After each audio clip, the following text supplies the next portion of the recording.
মেয়েরা সুদর্শন ছেলেকে পছন্দ করলেও বিয়ে করে ধনী ছেলেকে। কথাটা মেয়েদের সম্পর্কে একটা প্রচলিত উক্তি। হয়তো কিছু মেয়ের ক্ষেত্রে কথাটা সঠিকও, কিন্তু একটা মেয়ে স্বামীর টাকা দিয়ে শুধুই কি শাড়ি গয়না কিনে? না, সংসারের নিজের সম্মানটাও তাকে কিনতে হয় স্বামীর অর্থের বিনিময়ে। অর্থবান মানুষের মর্যাদা সংসারে সাধারণত অন্যদের তুলনায় একটু বেশিই হয়, কারণ তিনি পরিবারের সকল সদস্যকে সহযোগিতা করতে পারে। তাই সম্পর্কগুলো তার কাছে ভীষণভাবে অনুগত থাকে। পরিবারের কারো বিয়ে হলে কার্ডটাও হলুদ সিঁদুর লাগিয়ে আগে সেই মানুষটার হাতেই এসে পড়ে, কারণ তিনি বিয়ের অনুষ্ঠানে ভালো রকম আর্থিক ভূমিকা নিয়েছেন।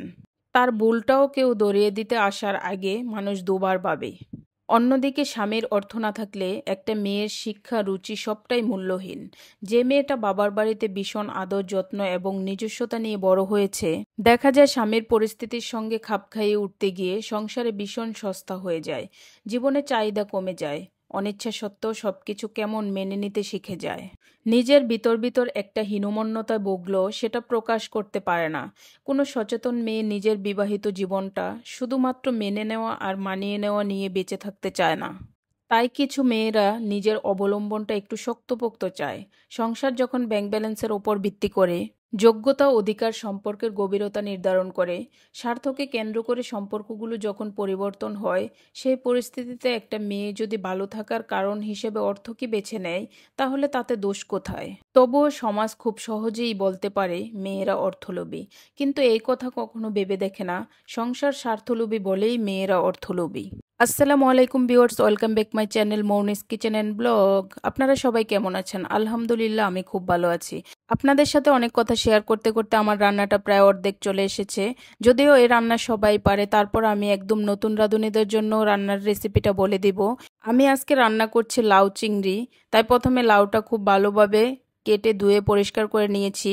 চিংড়ি মাছগুলো কেটে ধুয়ে পরিষ্কার করে একপাশে রেখে দিয়েছি।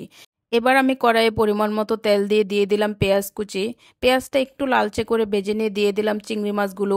পেঁয়াজ চিংড়ি মাছ একসাথে খুব ভালোভাবে ভেজে নেব। তারপর দিয়ে দিব হলুদ গুঁড়া, মরিচ গুঁড়া, আদা রসুন বাটা, পরিমাণ মতো লবণ, সব কিছু দিয়ে খুব ভালোভাবে মশলাটা একটু কষিয়ে নিব। আমি ন্যাচারালি যেভাবে রান্না করি সবসময়, আপনারা যেভাবে আমার রান্না দেখেন একইভাবে আমি রান্না করি।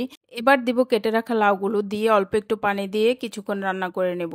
কারণ লাউ সিদ্ধ হতে বেশি একটা সময় লাগে না, তাই খুব কম সময়েই লাউ রান্নাটা হয়ে যায়। যখন লাউটা রান্না হয়ে যাবে, এখানে আমি অল্প একটু চিনি অ্যাড করব। কারণ চিনি অ্যাড করলে লাউ তরকারির স্বাদ দ্বিগুণ বেড়ে যাবে। তারপর দিয়ে দিব ধনেপাতা কুচি, দিয়ে আমি তরকারিটা নামিয়ে নিব। যাই হোক, আমার ভিডিওটি যদি ভালো লেগে থাকে লাইক কমেন্ট শেয়ার দিয়ে আমার পাশেই থাকবেন। যারা এতক্ষণ ধৈর্য সহকারে আমার ভিডিওটি দেখেছেন তাদেরকে অসংখ্য অসংখ্য ধন্যবাদ। আবারও আসবো নতুন কোনো ভিডিও নিয়ে। সবাইকে আল্লাহ হাফেজ।